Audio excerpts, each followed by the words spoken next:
Hello. Welcome back to Let's Talk Ray Bradbury. If you've not subscribed to our channel, please do. Here on Let's Talk Ray Bradbury, we are reading through the stories of Ray Bradbury. We are up to story number 60 of 100 in that collection, and it is called The Shoreline at Sunset from 1959. The way these videos work is I like to start with a brief synopsis of the plot, and then I wrap things up sharing my sort of thoughts and observations about the tale, what it means to me, or basically what I took away from the tale and why it might be worth your time to read. So, for that synopsis, it is the end of summer. Seems like we are in Mexico, probably on the beach.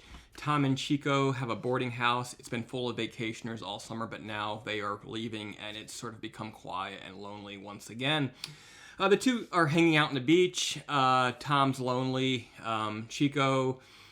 Tom is stacking driftwood. Chico is sifting the sand to find spare change that was lost out of the pockets of the vacationers.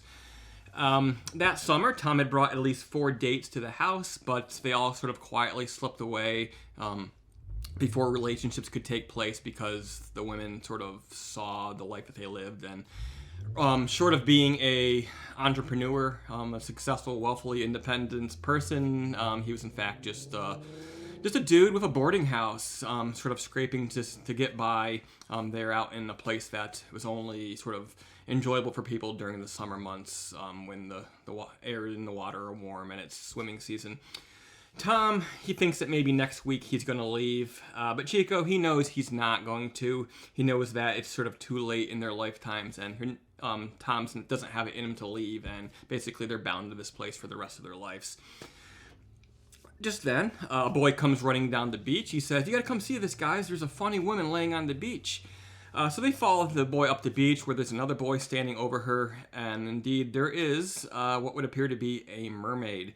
At first, they're not sure. Looks like a beautiful woman. They think maybe it could be a movie prop, but they can find no sort of zipper where the tail slips on, and in fact, the woman has a pulse.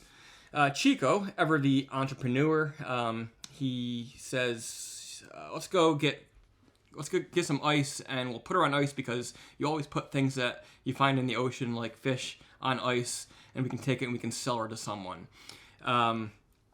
Chico wants Tom to go get the ice, and Tom says, why don't you go get it yourself? So Tom slips away, and he buys 300 pounds of ice. Tom stays behind with the one boy, and they're looking at her, and it can find no zipper, no indication that she's fake, and he finds her quite beautiful.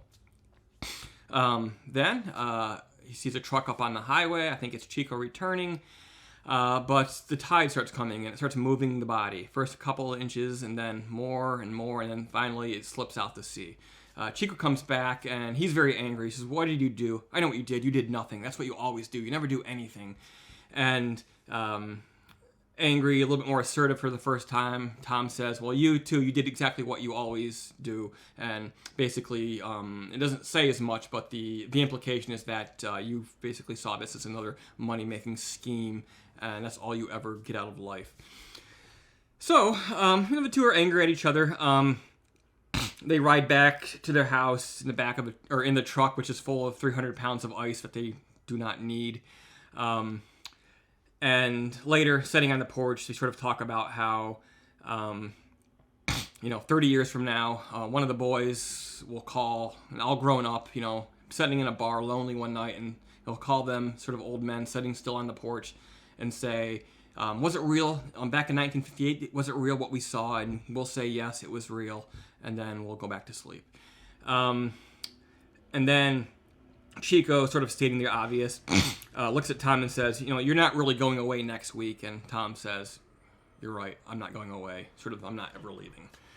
It's a beautifully written little story, surprisingly subtle. At its heart, I think it's about an odd couple of old friends who are, they're very different, or they've become very different with time, with growing up. But somehow they remain stuck together, and they sort of remain connected by their arguments and sort of their connection to this place. Chico is all about greed and ambition. He has all these big plans, these big ideas, wants to do this, wants to do that, but he's not leaving any more than Tom is.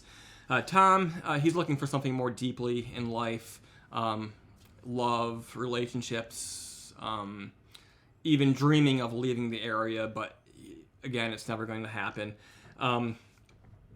Chico, I think, though, despite his ambition, is more soon to realize, I think, that that stage in their life has passed them by. They're never leaving this place.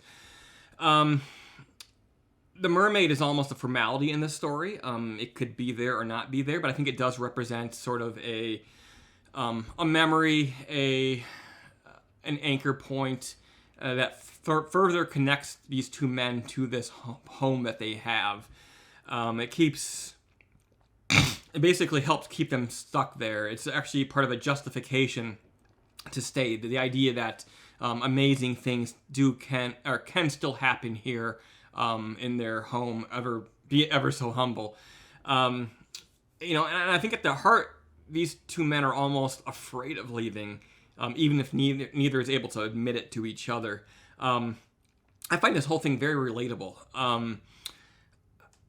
I don't personally have it in me to probably leave my area.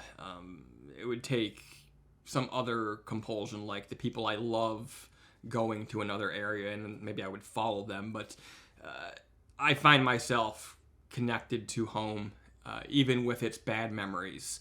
And it's very unlikely that I would pack up and move to Florida or wherever. And I have friends. I have even my channel co-owner, Jeremiah, who has lived all over the place. It's very unlikely that I would ever choose that direction in my life. I'm not sure if I'm even capable of doing it. I'm a person who's somewhat controlled by anxiety and things like that. But also I do feel an anchor to the area, and it takes me a long time to become accustomed to things. And if I were to go somewhere else, it'd be like going back to ground stage one, back to zero, back to the starting point, having to relearn to be comfortable somewhere all over again. And I think of these two people, I'm a bit more like Tom. I do have some ambitions, but my ambitions don't drive me. I'm more of a sentimental person. I'm more looking for something deeper in life. I think deeply about things. I feel deeply about things. I'm not all about the money. Perhaps life would be better if I were more about the money. But even that compulsion to be a better person almost prevents me from seeking the buck. I've passed opportunities up for jobs because of sort of an inability to sort of move myself in that direction and lower myself to that level, if you will. And I think this is a ever-present struggle in society. We have people who are wildly successful, and they think that people who are unsuccessful are lazy and have no dreams, and it's quite the opposite. I think a lot of us have dreams, but we're unwilling to compromise them, and it's harder for us to really be driven by the dollar and to be driven by the success. The success is not an end game or a reward in itself. It's the journey, and it's how you feel about that journey, how you feel about how you conduct yourself on that journey. And it's very hard for some of us to take those leaps because of what we're looking for. It's while we would love this to be granted success for sticking to our guns, we can't depart from those tenets of who we are for money, because it's dangerous to our souls. It's selling out.